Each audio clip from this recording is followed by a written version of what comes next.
as the patrons clamored and struggled to get closer and see the call to adventure themselves and confirm it was an active quest. They all shared the same dark thought. The prince has to be dead, and this is all an elaborate charade. For those who made their living on the point of a sword, none truly cared or gave it much thought. It wouldn't be the first time somebody had disappeared under mysterious circumstances. Most of them assumed they would be competing to find the body. Chapter 1. The Bleeding Hog Tavern.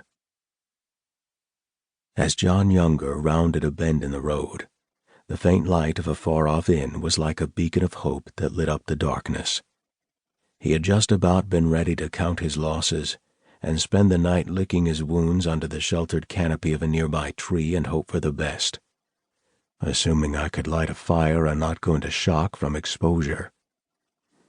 With renewed vigor at the sight of a possible hot meal and a warm bed, John spurred his bruised body forward, pushing his pain and fatigue to the back of his mind with little effort. His throat was parched and ready for a tankard of ale to wash away the harshness of the road. Hot food, hot drink, a warm bed, and maybe some company. He had just set out from the heart of the kingdom of Arcadia on the Regent's quest for the lost prince, when he had been set upon by a group of goblins. A fool's errand, but all needed to show proof that they'd at least attempted it. It had been his first quest since returning from his last venture as a sellsword to take out a group of former men-at-arms who had turned rogue and gone the way of the highwaymen. I should have just stayed in the city an extra day and spent my hard-earned coin on the joys and pleasures only the capital could offer. John pushed the thoughts out of his mind. Goblins were a cowardly bunch, though fierce and dogged when they were sure they could win. Being that they were small, goblins preferred to operate in numbers, and they were known to be relentless and erratic fighters when there was gold or riches on the line. Though for goblins the taste of man-flesh was sometimes reason enough. In his case, the promise of man-flesh must have been enough for them to see that John was traveling alone. Once they saw the fat pouch on his person rattling with gold and silver shillings, the goblins found all the motivation they needed. For the right price, even a goblin could buy whatever they desired.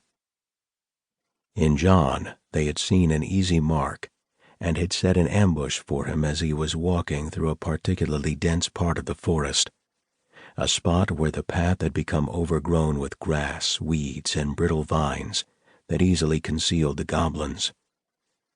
The only thing that had saved his life was the reflexes he had honed throughout his years of traveling and a lifetime of experience fighting with an axe.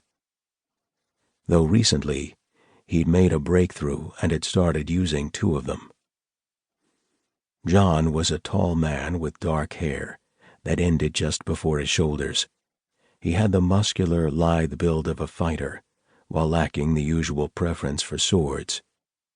He cut an imposing figure, and any sane man would have hesitated before challenging him. The fact that he chose to travel alone, even in parts of the kingdom that were less savory than others, proved that he was confident in his abilities, though maybe not so much in his judgment. Still, regardless of how proficient a fighter John was, there was always strength in numbers, and the goblins brought plenty. They came after John like an angry swarm. His frenzied way of fighting, of lashing out with quick, rapid cuts and blows, was all that he could do to keep them at bay. His superior reach had meant that they couldn't get very close with their crude daggers and cudgels, but their sheer number made it hard for him to score a critical hit. The goblins knew what they were doing. As a group, they'd survived far longer than most of their kin. After a time of using their speed and numbers to dart in and out of his guard, John started bleeding all over. All the minor wounds he'd sustained were enough to wear him down as he grew fatigued. John's movements were a flurry of attacks with the axes, attacks bearing the speed